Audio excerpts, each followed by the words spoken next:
तारों में अकेला चांद जगमगाता है, तारों में अकेला चांद जगमगाता है, मुश्किल में अकेला इंसान डगमगाता है।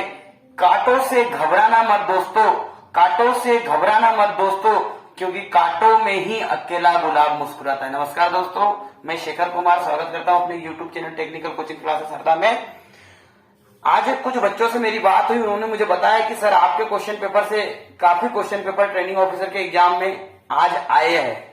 जैसा कि बुलबुल ने मुझे बताया, जैसा कि कलमे ने मुझे बताया, ऐसे बहुत सारे स्टूडेंट्स हैं जिन्होंने मुझे बताया कि सर आपके बहुत सारे जो वीडियोज है वो हमने देखे और उसमें से काफी क्वेश्चन आंसर फंस रहे हैं। तो मैं सबसे रिक्वेस्ट करता हूं कि यदि आप मेरे चैनल पे अभी नए हो तो कृपया चैनल को सब्सक्राइब करें, वीडियो को लाइक करें और अधिक से अधिक लोगों को शेयर करें। चलिए स्टार्ट करते हैं। आज हम ट्रेनिंग ऑफिसर और आईटीआई के छात्रों के लिए 25 प्रश्न सीरीज भाग 13 का जो है एडिशन में आपके सामने लेकर आया हूं। तो चलिए स्टार्ट करते हैं। सबसे पहला क्वेश्चन है हमारे पास कि पुनः तार बंधने योग्य फ्यूज के लिए, पुनः तार बंधने योग्य फ्यूज के लिए फैक्टर क्या है? पुनः तार बंधने योग्य फ्यूज के लिए फैक्टर क्या होता है? फ्यूजिंग फैक्टर जो है कितना होता है? तो सभी को पता है भाई कितना आएगा, 1.8। 1.8 जो है इसका फ्यूजिंग फैक्टर होगा, मतलब राइट आंसर क्या आएगा इसका 1.8 इसका राइट आंसर आएगा। अगला क्वेश्चन हमारे पास में कि द्वितीय उपकरण का प्रकार है, निम्न में से द्वितीय उपकरण का जो है वो प्रकार है, कौन सा द्वितीय उपकरण का प्रकार है? इंडिकेटिंग इंस्ट्रूमेंट, रिकॉर्डिंग इंस्ट्रूमेंट या इंटीग्रेटिंग इंस्ट्रूमेंट या सभी? तो इसका राइट आंसर आएगा सभी, सभी जो है इसका राइट आंसर आएगा। अगला क्वेश्चन है हमारे पास में संकेतक मूल्य और एक मात्रा के सही मूल्य के बीच का अंतर।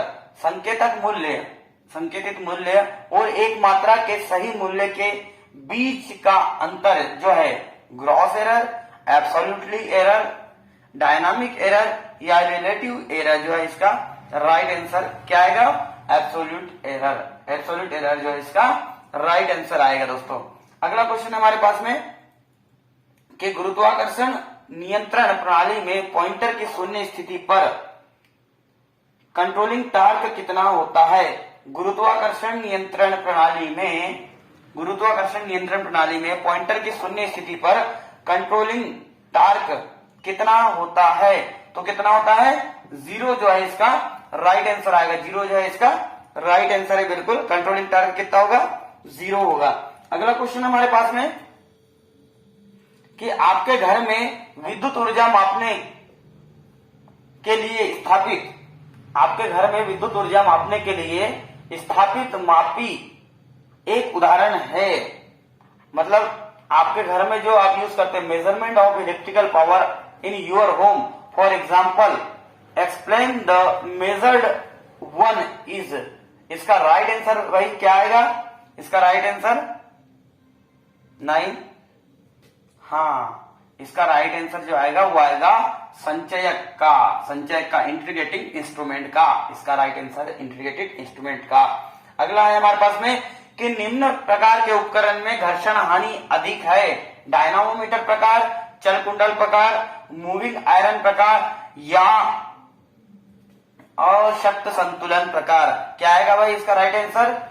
डायनामोमीटर प्रकार। डायनामोमीटर प्रकार जो है इसका राइट आंसर आएगा, राइट आंसर आएगा इसका डायनामोमीटर प्रकार। अगला है कि विद्युत मापक यंत्र में विद्युत धारा का मान, विद्युत मापक यंत्र में विद्युत धारा का मान खालिस्तान पर आधारित होता है? स्थिर विद्युत प्रभाव पर या धारा के ऊष्मीय प्रभाव पर या धारा के चुंबकीय प्रभाव पर या सभी पर? तो इसका राइट आंसर क्या आएगा? स्टैटिक इफेक्ट ऑफ करंट, मतलब स्थिर विद्युत प्रभाव जो है उस पर जो है हमारा क्या डिपेंड करता है? विद्युत मापक यंत्र में विद्युत धारा का मान। अगला क्वेश्चन है हमारे पास में कि डायनामोमीटर प्रकार के यंत्र का सिद्धांत। मैंने अभी इसके पहले एक वीडियो बनाया था, उसमें ये क्वेश्चन मैंने पूछा था, तो कमेंट बॉक्स में मुझे ये क्वेश्चन का आप आंसर बताएंगे कि डायनामोमीटर प्रकार के यंत्र का सिद्धांत क्या पर डिपेंड करता है? ऐसे single phase motor theory principle पर, डीसी मोटर प्रिंसिपल पर, squirrel cage induction motor theory principle पर या moving iron meter theory principle पर? इसका मुझे कमेंट बॉक्स में आप जरूर बताइएगा। अगला है विद्युत ऊर्जा का मापन किया जाता है अमीटर द्वारा, वोल्ट मीटर द्वारा, एनर्जी मीटर द्वारा या इनमें से कोई नहीं? तो इसका राइट आंसर आएगा एनर्जी मीटर द्वारा जो है हम विद्युत ऊर्जा का मापन करते हैं। अगला क्वेश्चन हमारे पास में कि प्रतिरोध को सटीकता से किसके द्वारा मापा जा सकता है? व्हीटस्टोन ब्रिज के द्वारा, या वे ब्रिज के द्वारा, या केल्विन ब्रिज के द्वारा, या स्कैरिंग ब्रिज के द्वारा। तो केल्विन ब्रिज जो है इसके द्वारा हम इसको सटीकता से जो है रेजिस्टेंस की वैल्यू को निकाल सकते हैं। केल्विन ब्रिज इसका राइट आंसर आएगा। अगला है आपके पास मूविंग आयरन यंत्र उपयोगी है मापन के लिए एसी व डीसी, केवल एसी, केवल डीसी, या उपरोक्त में से कोई नहीं। तो इसका राइट आंसर आएगा एसी और डीसी जो है मूविंग आयरन यंत्र जो है एसी और डीसी दोनों के लिए उपयोग किए जाते हैं। अगला है हमारे पास में कि 3 फेज माप की 2 वाटमीटर विधि में यदि 1 वाटमीटर कम पाठ्यांक देता है तो पावर फैक्टर क्या होगा? ये क्वेश्चन जो है 2018 में सब इंजीनियर के एग्जाम में आया हुआ क्वेश्चन है। सब इंजीनियर के एग्जाम में जो ये क्वेश्चन आ चुका है कि 2 वाटमीटर विधि में 1 वाटमीटर कम पाठ्यांक यदि देता है तो इसका पावर फैक्टर कितना होगा? लेस देन 0.5, मतलब 0.5 से कम जो इसका पावर फैक्टर होगा। अगला है मोस्ट इंपोर्टेंट क्वेश्चन, घरेलू रेफ्रिजरेटर में प्रयुक्त किए जाने वाले मोटर है। घरेलू रेफ्रिजरेटर में प्रयुक्त किए जाने वाले मोटर है DC series motor, DC shunt motor, universal motor, या सिंगल फेज इंडक्शन मोटर। तो इसका राइट आंसर आएगा सिंगल फेज इंडक्शन मोटर जो है इसका हम यूज करते हैं रेफ्रिजरेटर, मतलब अपना जो फ्रिज है उसमें। अगला जो है हमारे पास में हर्माफ्रोडाइट कैलिपर को अन्य किन नामों से जाने जाते हैं? Jenny caliper, odd leg caliper, या लेड एंड पॉइंट कैलिपर, या उपरोक्त सभी। मतलब हर्माफ्रोडाइट कैलिपर ये फीटर का क्वेश्चन है, तो इसको और कौन से नाम से जानते हैं? ऑड लैग कैलिपर के नाम से भी इसको जानते हैं। ऑड लैग कैलिपर के नाम से भी हम इसको जानते हैं। अगला, सेल की पूर्ण चार्जिंग पर वोल्टेज कितना होता है? सेल की पूर्ण चार्जिंग पर वोल्टेज जो होता है हमारा 2.45 से लेके 3 तक, मतलब मैक्सिमम जो है 2.45 से लेके तो 2.50 तक जो इसका होता है। तो इसका राइट आंसर आएगा 2.5 वोल्ट। 2.5 वोल्ट जो इसका राइट आंसर आएगा। अगला क्वेश्चन है कि जब कॉइल कंडक्टर दाएं कोण पर चुंबकीय प्रवाह की ओर बढ़ता है तो प्रेरित ईएमएफ होगा। जब कॉइल कंडक्टर दाएं कोण पर चुंबकीय प्रवाह की ओर बढ़ता है तो प्रेरित इलेक्ट्रोमोटिव फोर्स क्या होगा? पिछड़ेगा कि लीडिंग करेगा कि अधिकतम होगा कि शून्य होगा? तो क्या होगा दोस्तों? अधिकतम इसका राइट आंसर आएगा। देखो जितने मैं क्वेश्चन बता रहा हूं ये क्वेश्चन को आप नोट करते चलना है, बहुत इंपॉर्टेंट मोस्ट इंपॉर्टेंट क्वेश्चन है और सारे क्वेश्चन आने वाले हैं। मतलब कहने का मतलब ये जो सारे क्वेश्चन बता रहा हूँ ये आने लायक क्वेश्चन है और आपको इसकी तैयारी बहुत धांसू करनी है। अगला है, एक मल्टीमीटर खालिस्तान को मापता है, धारा को नापता है कि वोल्टेज को नापता है, कि धारा वोल्टेज और रेजिस्टेंस को नापता है कि प्रतिरोध को? तो इसका राइट आंसर क्या आएगा? करंट, वोल्टेज और रेजिस्टेंस तीनों को ये मेजर करता है। अगला क्वेश्चन हमारे पास में कि मूविंग कॉइल यंत्र कार्य करता है। मूविंग कॉइल यंत्र कार्य करता है केवल डीसी पर, केवल एसी पर, डीसी व एसी दोनों पर, या कोई भी नहीं? तो इसका राइट आंसर जो आएगा वो क्या आएगा कि डीसी पर जो है मूविंग कॉइल यंत्र कार्य करते हैं। अगला क्वेश्चन हमारे पास में कि माइक्रोवेव ओवन में मैग्नेट्रॉन ट्यूब का कार्य, मैंने इसके पहले भी आपको बता चुका हूं। माइक्रोवेव ओवन में मैग्नेट्रॉन ट्यूब का काम जो होता है क्या होता है? हाँ, amplify the microwave signal. Microwave signal को बढ़ाने का काम करता है। माइक्रोवेव सिग्नल को बढ़ाने का काम करता है। अगला क्वेश्चन है हमारे पास में कि एक अच्छे अमीटर का आंतरिक प्रतिरोध का मान कितना होता है? एक अच्छे अमीटर के आंतरिक प्रतिरोध का मान उच्च होता है, निम्न होता है, सामान्य होता है, या सभी? तो इसका राइट आंसर आएगा कि अच्छे अमीटर का आंतरिक प्रतिरोध जो होगा वो निम्न होगा, लो होगा।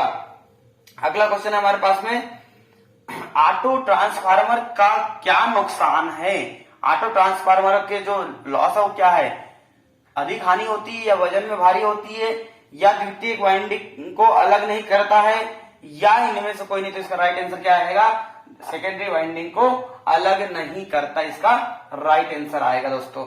अगला क्वेश्चन है हमारे पास में कि सिस्टम अर्थिंग कहाँ किया जाता है? सिस्टम अर्थिंग कहाँ किया जाता है? जनरेटिंग स्टेशन में, विद्युत लेपन स्थापन में, छोटी औद्योगिक स्थापना में या घरेलू वायरिंग में? इसका राइट आंसर आएगा जनरेटिंग स्टेशन में जो है सिस्टम अर्थिंग का उपयोग करते हैं। जितने भी इलेक्ट्रीशियन वाले हैं अपने कान खोल के सुन लो, मैं बार बार बोल रहा हूं कि ये क्वेश्चन वे क्वेश्चन है जो ट्रेनिंग ऑफिसर के एग्जाम में आएंगे ही आएंगे। इसके अलावा आईटीआई के जो एग्जाम होते हैं उसमें भी यही क्वेश्चन लगभग जो है रिपीट होते हैं। अगला क्वेश्चन है हमारे पास, सोल्डरिंग आयरन का एलिमेंट किस धातु का? देखो मैं ये बता चुका हूं कई बार, ये क्वेश्चन बहुत बार रिपीट हुआ है क्वेश्चन।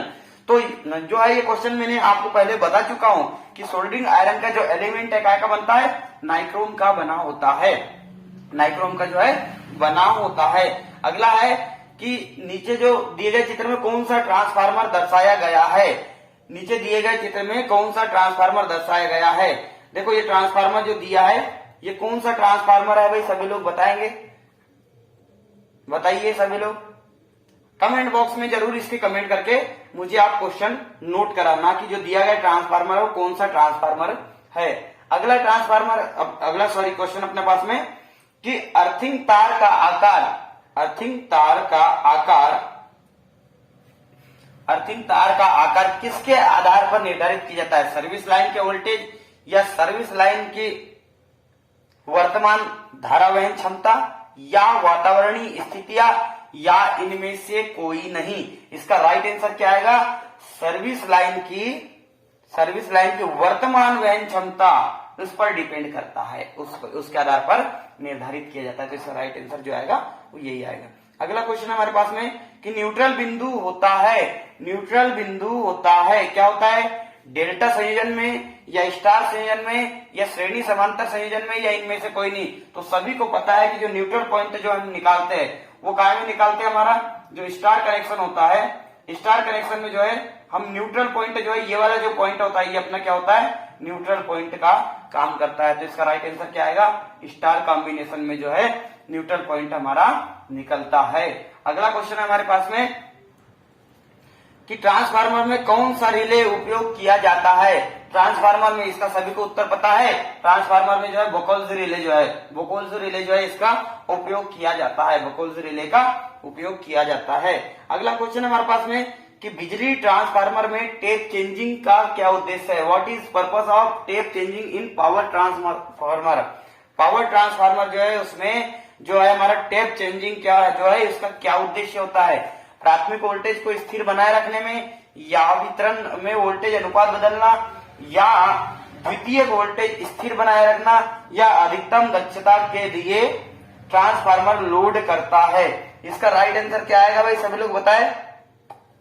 हाँ, सेकेंडरी वोल्टेज स्थिर बनाए रखता है, सेकेंडरी वोल्टेज स्थिर बनाए रखता है, मेंटेनेंस सेकेंडरी वोल्टेज कांस्टेंट है ना, इसके लिए इसका उद्देश्य जो होता है टेप चेंजिंग का मुख्य उद्देश्य, इंटर टेपिंग भी बोलते हैं इसको, सेंटर टेपिंग कहते हैं। अगला जो है आपका वितरण ट्रांसफार्मर सामान्य रूप से डेल्टा में प्राथमिक और स्टार में माध्यमिक के रूप में क्यों जुड़े होते हैं? वितरण transformer distribution transformer are normally connected as primary in delta and secondary in star. तो ये तो सभी को मेरे ख्याल से पता होना चाहिए कि सेकेंडरी स्टार में क्यों जोड़ी जाती है, प्राइमरी डेल्टा से क्यों जोड़ी जाती है। क्योंकि जो सेकेंडरी वोल्टेज जो होती है वो जो होती है उसमें हेवी करंट हो सकता है, हेवी लोड हो सकता है। तो इसका जो राइट आंसर आएगा, या हम कह सकते हैं कि ओवरलोड से बचाने के लिए, निरंतर वोल्टेज बचाने के लिए, ट्रांसफार्मर के नुकसान के लिए कम करने के लिए, या इसमें एक ऑप्शन आपके पास ये भी कि 3 चरण तार प्रणाली के आसान वितरण के लिए। तो आपको पता है स्टार कनेक्शन यदि सेकेंडरी स्टार है, पहली जो है डेल्टा है, पहली जो है डेल्टा में है, और सेकेंडरी कॉइल जो है इसकी कैसी है? स्टार में है, सेकेंडरी जो है स्टार में है। तो आपको सभी को पता है कि इसमें कितनी वायर प्रणाली है? आर वाई बी और इसके अलावा एक न्यूट्रल पॉइंट। तो ये क्या है? 3 चरण 4 तार प्रणाली के आसान वितरण के लिए, क्योंकि डिस्ट्रीब्यूशन की बात हो रही है यहाँ पर, इसलिए क्या है डिस्ट्रीब्यूशन के लिए 3 चरण हम कह सकते हैं या 3 सिस्टम हम कह सकते हैं ना, और 4 वायर प्रणाली जो है अपनी 3 चरण की 4 वायर प्रणाली में इसका उपयोग होता है। अगला क्वेश्चन हमारे पास में कि अर्थिंग हेतु प्रयुक्त वायर का कलर होता है। अर्थिंग के लिए जो हम यूज करते हैं कौन सा कलर यूज करते हैं? तो क्या आएगा इसका राइट आंसर? हरा। हरा कलर जो है हमारा जो है वो अर्थिंग के लिए उपयोग होता है। अगला है कि उच्च आवृत्ति अनुप्रयोग के लिए किस प्रकार के ट्रांसफार्मर का उपयोग किया जाता है? Ring core transformer, ferrite core transformer, या सिलिकॉन स्टील कोर ट्रांसफार्मर, या ग्रेन उन्मुख कोर ट्रांसफार्मर, मतलब grain oriented core, silicon core, ferrite transformer या रिंग ट्रांसफार्मर। तो इसका राइट आंसर क्या आएगा? फेराइट कोर ट्रांसफार्मर जो है उच्च आवृत्ति के लिए उपयोग किए जाने वाले ट्रांसफार्मर होते हैं। अगला जो है उच्च आवृत्ति ट्रांसफार्मर में प्रयुक्त कोर आमतौर पर copper core, iron core, air core या माइल्ड स्टील कोर। आपको सभी को पता है कि उच्च आवृत्ति ट्रांसफार्मर में प्रयुक्त कोर जो है आमतौर पर जो होती है एयर कोर जो होती है वो होती है, एयर कोर जो होती है वो हमारी उसका हम यूज करते हैं। अगला है कि पावर फैक्टर करेक्शन के लिए कैपेसिटर का मूल्यांकन किया जाता है। पावर फैक्टर करेक्शन के लिए कैपेसिटर का मूल्यांकन क्या होता है? किलो वोल्ट एम्पियर रेटिंग जो होती है उसके लिए हमारे इसका मूल्यांकन किया जाता है। तो इसका राइट आंसर आएगा केवीएआर, केवीएआर। अगला क्वेश्चन है दोस्तों हमारे पास कि 3 फेज मशीनों तथा उपकरणों के लिए कितने अर्थिंग आवश्यक होते हैं? आपको सभी को पता है कि जो है 3 फेज मशीन जहां भी रहेंगी या उपकरण जहां भी रहेंगे उसके लिए जो हम जो अर्थिंग यूज करेंगे, कौन सी अर्थिंग यूज करेंगे? डबल अर्थिंग, 2 अर्थिंग, 2 अर्थिंग जिसको बोलते हैं डबल अर्थिंग का उपयोग करते हैं। अगला क्वेश्चन हमारे पास में अर्थ तार की माप किस आधार पर निर्भर करती है? सर्विस लाइन के पोटेंशियल पर या वोल्टेज पर, या सर्विस लाइन की धारा प्रवाह की क्षमता पर, या वातावरण पर, या उपरोक्त में से कोई नहीं। तो क्या आएगा? सर्विस लाइन की धारा प्रवाह क्षमता पर, current carrying capacity of the service line, current carrying capacity of the service line. इसमें जो है अर्थ तार की माप इस पर डिपेंड करती है। अगला है कि ट्रांसफार्मर के तेल के क्रैकल टेस्ट से किसका निर्धारण करते हैं? अम्लता का, नमी का, श्यानता का, या परावैद्युत शक्ति। तो जो क्रैकल टेस्ट होता है ये जो जनरली जो है ऑयल में जो रहता है, आपका जो ऑयल रहता है उसमें से पानी की मात्रा को हटाने के लिए, पानी की हटाने, तो यहाँ पर क्या आएगा? इसका राइट आंसर नमी, नमी को हटाने के लिए जो है यह नमी की मात्रा को देखने के लिए जो है हम क्रैकल टेस्ट का यूज करेंगे। इसका राइट आंसर क्या आएगा? मॉइस्चर। अगला है हमारे पास में कि अर्थिंग क्या है? अर्थिंग क्या है? अर्थिंग क्या है भाई? इलेक्ट्रिकल मशीनों को अर्थ से जोड़ना, या न्यूट्रल के लिए कनेक्शन प्रदान करना, या विद्युत मशीनों को स्रोत से जोड़ना, या करंट का स्रोत प्रदान करना। जल्दी बताओ इसका क्या है राइट आंसर? की अर्थिंग क्या है? What is the earthing? जल्दी से बताओ, टाइम नहीं है। विवेक बताइए भाई। हाँ, इलेक्ट्रिकल मशीनों को सोर्स से जोड़ना, विद्युत मशीनों को जो है क्या करना? सोर्स से जोड़ना। बिल्कुल गलत। इसका राइट आंसर आएगा इलेक्ट्रिकल मशीनों को अर्थ से जोड़ना। अर्थिंग का मतलब ये है कि इलेक्ट्रिकल मशीन को जो है अर्थ वायर से जोड़ना। इसका राइट आंसर आएगा इलेक्ट्रिकल मशीन को अर्थ से जोड़ना। अगला क्वेश्चन हमारे पास में कि न्यूट्रल वायर का उपयोग क्यों किया जाता है? बहुत इंपॉर्टेंट क्वेश्चन है, जेई के एग्जाम में ये क्वेश्चन आया हुआ है। जेई के एग्जाम में जो है 2017 में जेई का पेपर हुआ था उसमें ये क्वेश्चन आया हुआ है कि न्यूट्रल वायर का उपयोग क्यों किया जाता है? फेज के लिए, अर्थिंग के लिए, ग्राउंड के लिए, धारा की वापसी। तो बिल्कुल आपको सभी को पता है कि जो है रिटर्न करंट जो है उसके लिए है, धारा की वापसी के लिए हम इसका उपयोग करते हैं, है ना। तो जेई के क्वेश्चन पेपर में पहले ही आ चुका क्वेश्चन। अगला है what is full form of CTC? CTC का फुल फॉर्म क्या है? कार्बन टेट्राक्लोराइड जो है इसका राइट आंसर होगा, जिसका यूज हम फायर एक्सटिंग्विशर के रूप में करते हैं। अगला क्वेश्चन देखो, इस संबंध में मैंने class A, class B, class D और क्लास सी जो है सी, इसके जो है मैंने आपको बताया है कि फायर एक्सटिंग्विशर कितने प्रकार के होते हैं और आग कितने प्रकार से किस किस पर लगती है, कौन कौन से श्रेणी में बांटा गया है। इसके पहले वाले वीडियो में मैंने आपको बता चुका। अगला है थिम्बल का अन्य नाम क्या है? थिम्बल का केवल टाई, लक्स, ए और बी दोनों, या कोई नहीं। तो इसका राइट आंसर क्या आएगा? कोई नहीं। इनमें से थिम्बल का कोई अन्य नाम नहीं। तो दोस्तों यदि वीडियो पसंद आई हो तो कृपया कमेंट बॉक्स में जरूर जो है आप कमेंट नोट कराइए और ज्यादा से ज्यादा लोगों को ये वीडियो शेयर कीजिए और साथ ही साथ हमारे वीडियो को लाइक जरूर कीजिए और चैनल पर यदि नए हो तो कृपया सब्सक्राइब कीजिए और अन्य दोस्तों से भी सब्सक्राइब करिए। धन्यवाद।